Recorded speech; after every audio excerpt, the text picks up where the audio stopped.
You touched on something I was going to ask, almost as if you'd anticipated. We talked about communications and the role of social media in all this.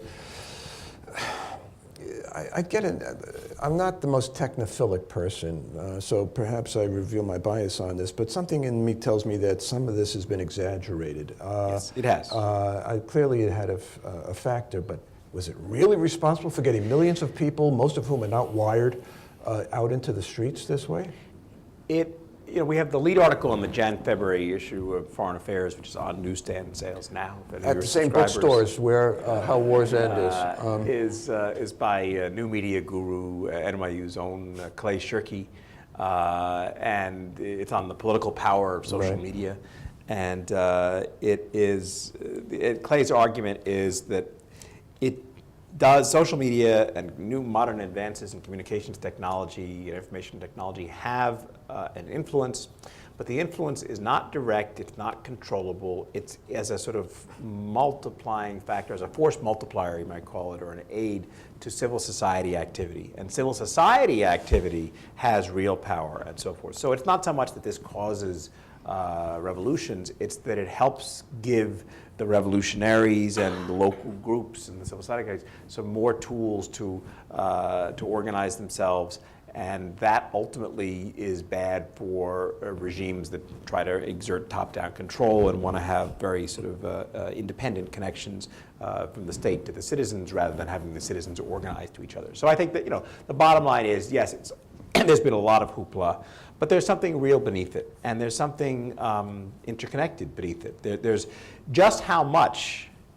is really a fascinating question. I personally think that one of the reasons why you've seen this spread further than many expected it to was the sort of generational consciousness, the sense of connection, the ability to organize, that the new medias and the broader public sphere that has emerged, as another friend of mine, Mark Lynch, has written about, now at GW, in terms of the satellite TV, Facebook, all the other communications technologies have created a sort of public sphere of discussion and consciousness and contestation in the Arab world that wasn't there in the past, or was less so, and that's really helped.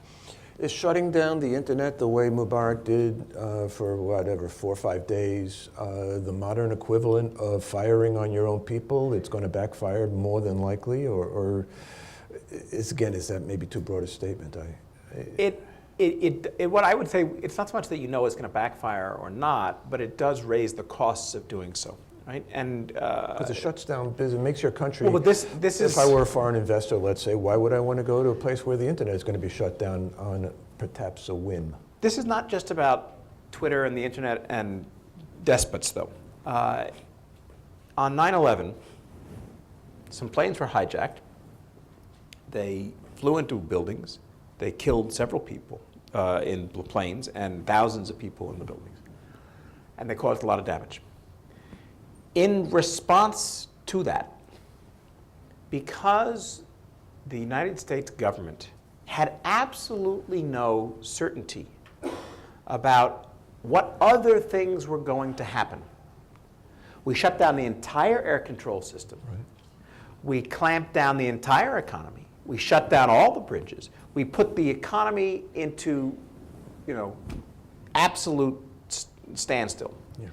And the economic damage caused by the absolute disruption of all activity was vastly greater than the economic disruption caused by the loss of the Twin Towers and so forth. We were unable to know that our flows of globalization were secure for that moment. And so we shut it down, everything, rather than leave ourselves open. And in that sense, we were doing the same thing the Mubarak regime did. And it points out this broader challenge of life in a globalized world that all countries have to deal with.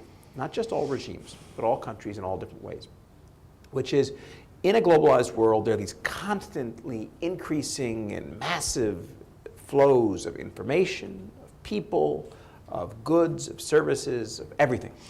And the challenge in a globalized era is in some ways allowing your country and your economy and your people to profit from the good flows, because you can associate yourself with all the wonderful things that if you hive yourself off like some kind of autarkic hermit, if you're in North Korea or Burma, you're guaranteeing that you're going to be a backward, poverty-stricken, tyrannical place. So you need to open up to the world to benefit from it.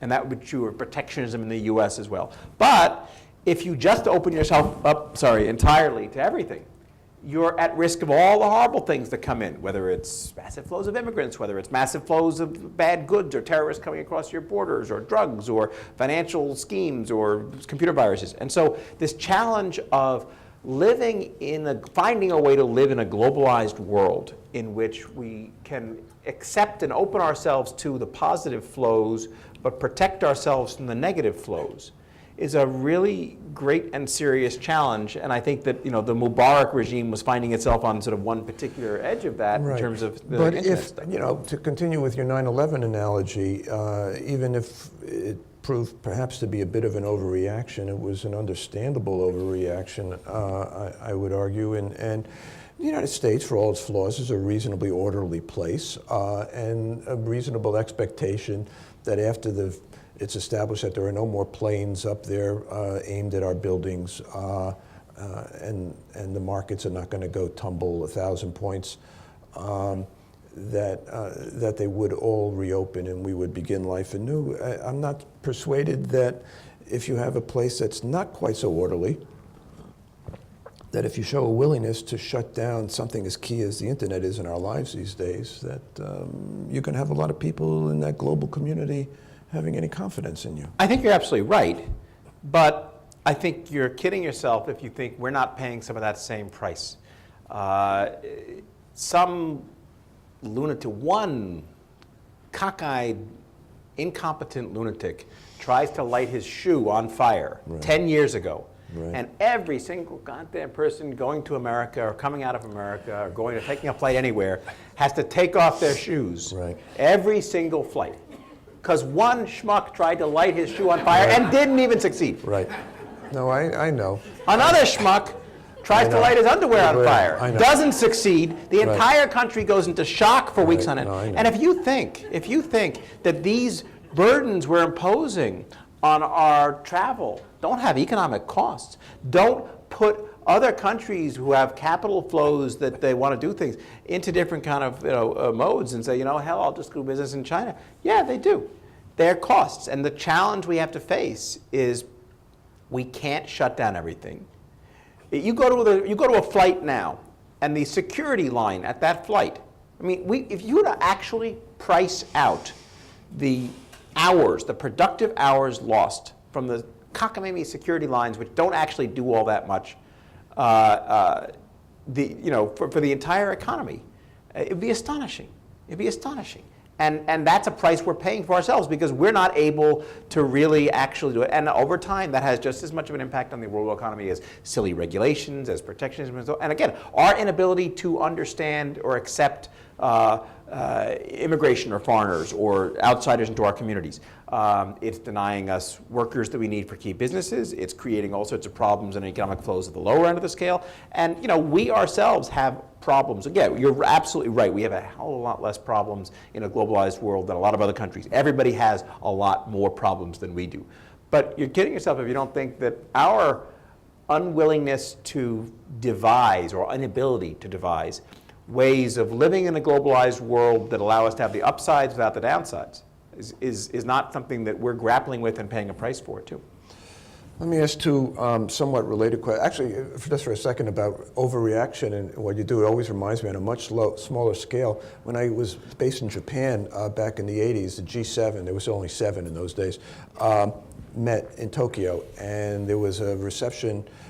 All these leaders were gathering outside of the Akasaka Palace, and some left-wing group fired a homemade rocket. It was basically a souped-up Coca-Cola can from a white van, and it went over the heads of Reagan and Thatcher and company to no effect. But every white van in Japan was stopped for the next 3 years because, of course, terrorists would only use the same kind of white van. They would never go to a blue van or, I don't know, a VW Beetle, which still existed in those days. Anyway, you're right. But how to figure out like what is a sane response to this stuff? It really is interesting. I mean, there's no question that our threat perceptions are off. Right.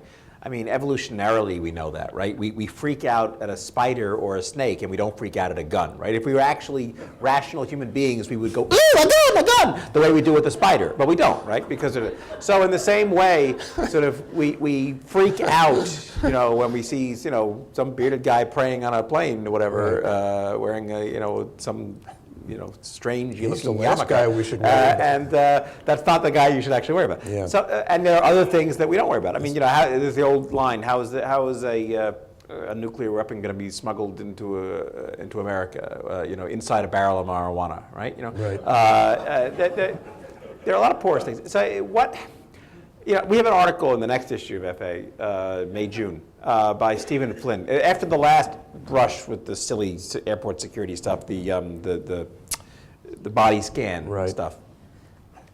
A bird flies into a plane. We don't kill every single bird out there. Well, they're trying. A lot of geese in Prospect Park got gassed. But I asked Steve Flynn, who's a really good Homeland Security expert, to write a piece on, if you were to take Homeland Security seriously and you were actually to say, let's do only the things that actually matter, but all the things that actually matter, what would it look like? And it certainly wouldn't look like what we're actually doing. So you'll see at least some principles towards that from the next issue of Foreign Affairs.